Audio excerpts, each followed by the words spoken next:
आज रात 8 बजे ईस्टर्न टाइम एक पूरी सभ्यता खत्म होने वाली है। ट्रंप ने खुद लिखा है कि आज रात पता चल जाएगा दुनिया के सबसे महत्वपूर्ण पलों में से एक। उधर ईरान के किशोर अपने बच्चों को ढाल बनाकर पावर प्लांट के चारों ओर इंसानी कतार बना रहे हैं। 14 मिलियन नाम लिखवा चुके हैं, पुल गिर रहे हैं, तेल की लाइफलाइन कट रही है और तेहरान में 36 मौतें हैं। बच्चे वहां खड़े हैं। क्या ट्रंप अब भी इसको शुरू करेंगे या नैतिक कटाव उनको रोक सकता है? 8 घंटे अभी बाकी हैं जब हम बात कर रहे हैं, उसके कुछ समय बाद ये दुनिया देखेगी कि क्या होने जा रहा है। लेकिन आज ट्रंप ने जो कहा है वो कुछ घंटे पहले ही ट्रंप ने इसको ट्वीट किया है। इसको क्या रणनीति माने दबाव की, या फिर जो हमले हो रहे हैं वो शुरू हो चुका है? महाविनाश का समय आ चुका है क्या? नमस्कार, धीरेन्द्र पुंडीर न्यूज पॉइंट पर आपको ये अलग से वीडियो में दे रहा हूं क्योंकि ट्रंप ने उस घटना से पहले ही शुरू कर दिया, अपनी समय सीमा से पहले। उनका ट्रुथ पोस्ट जो है, सोशल पोस्ट है, वो कहती है whole civilisation will die tonight, never to be brought back again. I don't want that to happen, but it probably will. However, now that we have complete and total regime change where different, smarter and less radicalized mind prevail, maybe something revolutionary wonderful can happen. और इसको इन्होंने इसके साथ शुरू किया। मुझे लगता है कि आज के समय में जब हम लोग 8 घंटे बाद देखेंगे, उससे पहले ही ये मामला शुरू हो चुका है। क्योंकि अगर हम उनके इस ट्रुथ सोशल पोस्ट को देखें तो उन्होंने कहा है आज रात एक पूरी सभ्यता खत्म हो जाएगी जिसे फिर कभी वापस नहीं लाया जाएगा। ये शब्द 7 अप्रैल के हैं, 7:06 पर अमेरिका के समय के मुताबिक।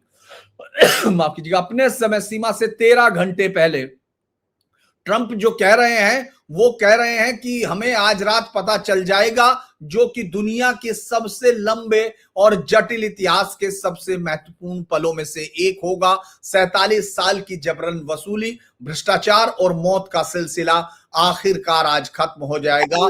ईश्वर ईरान के महान लोगों का भला करे।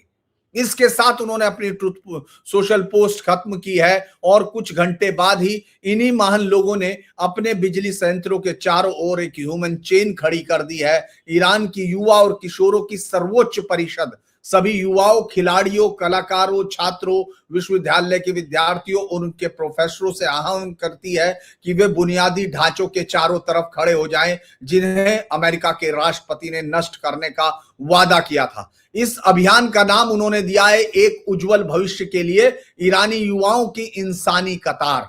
ये नाम रखा गया है। राष्ट्रपति पेजेशकिन ने एक्स ट्विटर पर पोस्ट किया है कि 1.4 करोड़ लोगों ईरानियों ने स्वेच्छा से अपना नाम दे दिया है। मैं भी ईरान के लिए अपनी जान देने के लिए हमेशा तैयार रहा हूं, तैयार हूं और हमेशा तैयार रहूंगा। IRGC ने यह भी कहा है कि यदि पावर प्लांट दिवस की कार्रवाई आगे बढ़ती है तो ईरान अमेरिका और उसके सहयोगियों को इस क्षेत्र के कई साल तक तेल और गैस से वंचित रखेगा। एक पक्ष ये वादा कर रहा है कि आज रात एक सभ्यता का अंत हो जाएगा, तो दूसरा पक्ष अपने बच्चों को उस लक्ष्य के चारों ओर ढाल बनाकर खड़ा कर देता है। दोनों ही पक्ष अपने इरादों के बारे में बिल्कुल सच कह रहे हैं। जैसे जैसे इंसानी कतारें बनती जा रही हैं, वैसे वैसे जो स्ट्रेंगुलेशन ग्रिड है वो और कसता हुआ जा रहा है। अमेरिकन लड़ाकू विमानों ने खर्ग द्वीप पर हमला किया है, जिसकी पुष्टि एक अमेरिकन अधिकारियों ने की है। उन्होंने उस टर्मिनल को निशाना बनाया है जहां से ईरान के 90% कच्चे तेल का निर्यात होता है। इजराइल ने शिराज पेट्रोकेमिकल कॉम्प्लेक्स पर हमला किया, असा लूहे पर हमला किया और साउथ पार्स के बाद 3 दिनों के भीतर यह तीसरी सुविधा है जिसको निशाना बनाया गया है। तबरीज तेहरान राजमार्ग पुल को नष्ट कर दिया गया, जिससे ईरान के उत्तर पश्चिमी हिस्से और उसकी राजधानी के बीच की मुख्य लाइफ लाइन कट गई है।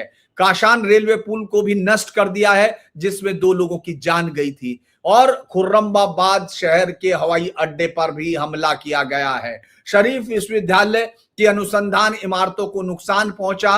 करज शहर में बिजली का जो ट्रांसमिशन लाइन है उन पर हमला किया गया है और पूरे इलाके में बिजली ठप हो गई है।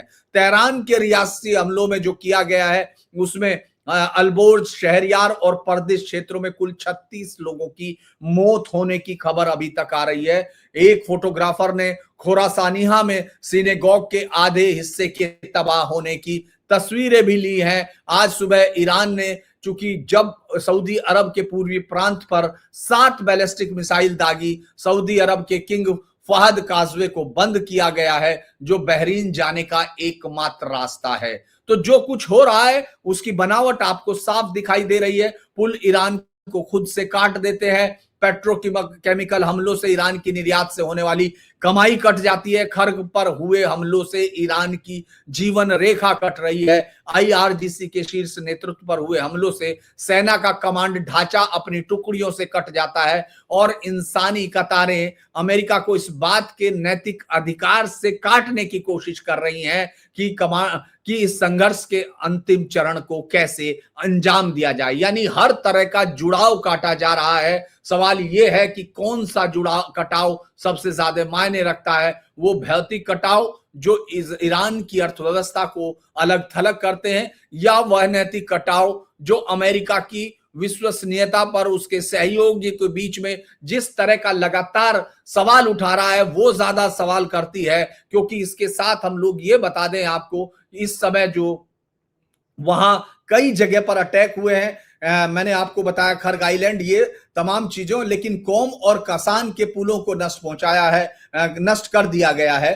काशान के पास अय्याबाद रेलवे पुल भी तोड़ दिया गया। इसके अलावा उत्तर पश्चिम में जो जजान हाईवे के पुल है वो सब हमले कर दिए गए हैं, उन पर भी हमले किए हैं। यानी जिस तरह से ट्रंप ने जिस तरह की कार्रवाई करने का ट्वीट किया था, उसका आपको प्रोसेस होता दिख रहा है, जबकि अभी समय सीमा में कुछ घंटे बाकी हैं। इन हमलों के बाद ईरान जवाबी कार्रवाई कर रहा है। यूएई के शारजाह में हमला किया है।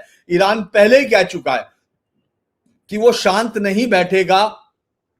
अब ईरान ने नया एक उसका शब्द आया है, ट्रंप टोल्ड एक whole civilization will die tonight, you and your allies will suffer an unforgettable hit from the ancient civilizations of Iran। Iran ने कहा है कि जो अफ्रीका में, उसका साउथ अफ्रीका में स्थित दूतावास ने इसको जवाब दिया है। ईरान ने कहा है कि अमेरिका और उसके सहयोगियों को ईरान की प्राचीन सभ्यता की तरफ से ऐसा जवाब मिलेगा जिसको वो भूल नहीं पाएंगे। ईरान के मशहद शहर में अभी रेल सर्विस रोक दी गई है, और चूंकि फार्स न्यूज एजेंसी ने कहा है कि मशहद रेलवे स्टेशन से आने जाने वाली सारी रेलवे अगले आदेश तक बंद कर दी गई हैं। इससे पहले इजराइल की सेना आईडीएफ ने ईरान के लोगों से अपील की थी कि वो पूरे देश में ट्रेन से यात्राएं ना करें, रेलवे लाइनों से दूर रहें। आईडीएफ ने कहा था रेल में या आपके ट्रैक के आसपास आपकी मौजूदगी आपकी जान को खतरा बना सकती है। हालांकि इसी बीच में अमेरिका के उपराष्ट्रपति जेडी वेंस ने भी कहा है कि ईरान के साथ चल रहे युद्ध में अमेरिका ने अपने ज्यादातर सैन्य टारगेट हासिल कर लिए हैं। उन्होंने बताया कि अमेरिका को उम्मीद है कि डोनाल्ड ट्रंप की तय सीमा तक ईरान की तरफ से कोई सीज फायर का जवाब आ सकता है। ये लगातार एक तनाव है जो बढ़ रहा है, और आज की रात जो पूरी तरह से हम देख रहे हैं, जिसको लगातार कहा जा रहा है कि आज की बहुत खतरनाक रात होगी, तो कम से कम अभी तो ऐसा दिख रहा है कि ये लड़ाई चल रही है। मैं इसमें कोई बाजार का वो नहीं लाना चाहता, लेकिन अमेरिका के 50 से ज्यादा मिलिट्री टारगेट अब तक खर्ग आइलैंड में कर चुके हैं। वॉल स्ट्रीट जर्नल ने ये रिपोर्ट थोड़ी देर पहले ही फाइल की है कि 50 से ज्यादा खर्ग आइलैंड पर निशाने बनाए जा चुके हैं। पाकिस्तान के ऑफिशियल ने कहा है कि उनका देश सऊदी अरब के साथ खड़ा है, इस जो उनके साथ मिलिट्री पैक्ट हुआ है। अगर इफ जो कॉन्फ्लिक्ट एस्केलेट है, ये उन्होंने अब कहा है जब उनके साथ उनसे वापसी की उम्मीदें शुरू कर दी, उनको पैसा देना है। लेकिन आज की रात लोगों की निगाह इस समझौते पर नहीं, आज की रात तो सब लोगों की निगाह सिर्फ और सिर्फ अमेरिका की उस चेतावनी पर है जो समय सीमा अब खत्म होने जा रही है। क्योंकि ईरान के जैसे ही खर्ग आइलैंड पर अटैक हुआ है तो पावर कट कर दी गई है। पर्शियन गल्फ में यूएस बॉम्बिंग के बाद ये सब चल रहा है। यानी अगर हम ये कहें कि जो आना है उससे पहले ही शुरू कर दिया गया है हमला ईरान पर, तो ईरान को अब 8 बजे जब ये समय सीमा अमेरिकन टाइमलाइन के साथ खत्म हो जाएगी, तब ये देखना होगा कि क्या वाकई जो कहा है अमेरिका ने वो पूरा होता है या फिर जो कहा है ईरान ने वो पूरा करता है। ईरानियन आर द वैसे एक लास्ट पर मैं खत्म कर रहा हूं क्योंकि वाइस प्रेसिडेंट जेडी वांस ने कहा है the ball is in Iranian court now. वो ईरान की कोर्ट में है। Iranian are not the fastest negotiator before the war started and they certainly not the fastest negotiator now. We recognize there some delay, sometimes transmitting the messages from one persons to another, but we feel confident that we can get a response, whether it's positive or negative. We are going to get a response from the Iranian by 8 o'clock tonight. I hope they make the right I hope they make the right response, because what we really want is we want a world where oil and gas is flowing freely.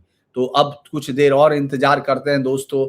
मुझे लगता है ये एक बहुत ही बड़ा हमले से पहले की चेतावनी अमेरिका अभी भी दे रहा है। अमेरिका अब भी उम्मीद कर रहा है कि शायद कुछ ऐसा हो कि वो इस वार को जीतने की घोषणा कर सके। उधर ईरान अपने बच्चों को आगे कर कर एक रेडिकल इस्लामिक रिजीम को बचाने की एक आखिरी कोशिश कर रहा है, और इसके बीच में अगर कोई मर रहा है तो वो एक राष्ट्र के बीच के लोग, जिन लोगों को ये युद्ध नहीं चाहिए था। नमस्कार। अगर आपको वीडियो अच्छा लगा हो तो लाइक करें, शेयर करें और सब्सक्राइब भी करें।